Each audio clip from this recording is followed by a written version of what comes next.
وفهمها واضطراب الناس في معرفة حقيقتها هو سبب فساد هذا المجتمع، لأن الناس تنظر إلى الغاية نظرة على أنها أبدية، والغاية الحقيقية لكل كائن هي التي لا يوجد بعدها بعد. فغاية الممتحن في القبول أن ينجح ليدخل الإعدادي.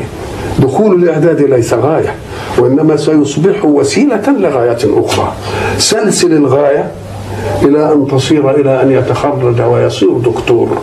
نقول له أيضا وماذا بعد؟ أعيش في مستوى عال ورجل مرموق ومش عارف وماذا بعد؟ يجد نفسه أنه سينتهي. فإن كان مؤمنا بأنه لا حياة إلا هذه الدنيا تكون هذه غايته، وإن كان مؤمنا بأن هناك حياة أخرى يبقى الغاية ما جت شيء، تبقى الغاية اللي هتيجي بعد كده، لأن الغاية الأخيرة ليس بعدها بعد. تلك هي الغاية. فساد الكون أنه يعتبر الوسائل غايات، نقول له لا. ولذلك المعري حينما وقع في فكره هذه الوقعة وقال ألا من يريني غايتي قبل مذهبي ومن أين والغايات بعد المذاهب. نقول له الغايات بعد المذاهب في فكر البشر، لأن الغاية لا توجد بعد، لأنها هي التي حست على الوسيلة أو حست على السبب، إذا ما جاتش بعد. فالإنسان لا يسافر إلا بعد غاية مقصودة له وجدت قبل سفره، والسفر فقط يحققها واقعا. إذا فالغاية دافع للوسيلة، والوسيلة سبب لواقع الغاية.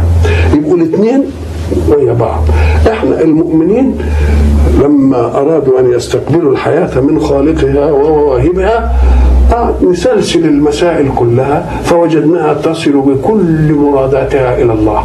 فيبقى إذن الغاية هي هذه.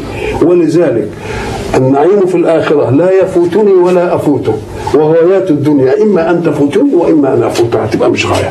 وأيضا فالغاية هي ما تستوي فيه الحقائق المتعددة. الإنسان له أفراد متعددون، الغاية لازم تكون أمر مشترك بينهم.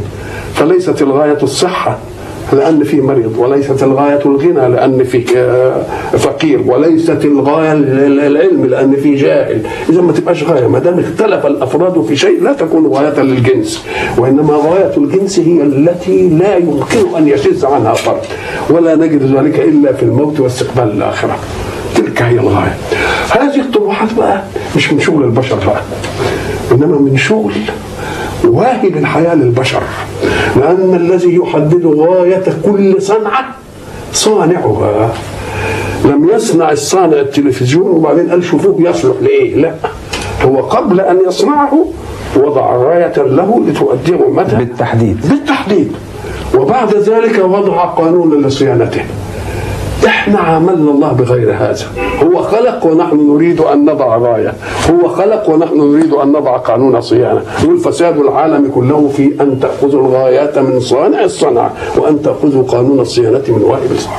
لكن لابد يا مولانا على المستوى الشخصي ان فضيلتك عندك احلام معينه محدده تجاه اسرتك جايز يعني كلها تنصب في ناحيه ان تكون لي اخره سعيده،